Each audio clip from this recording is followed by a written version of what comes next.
Here we go. It's redoing it.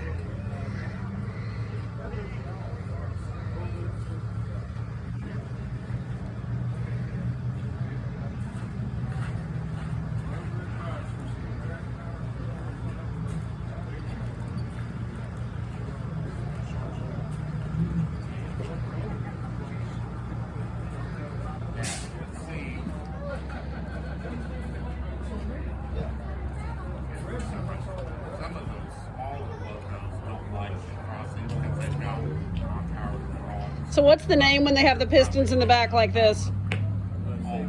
Is there a name for when they have the pistons back there? Is there a name for this type of locomotive? Yeah, it's called a shay. It's a shay. That's what it is. Okay. I was like, I wasn't sure if that was just the name of this one. Oh, there you go. I can kind of hear. Anytime I put film, like sound over it, people are like, I want to hear the tracks. I'm like, I get you. It's an addictive little sound.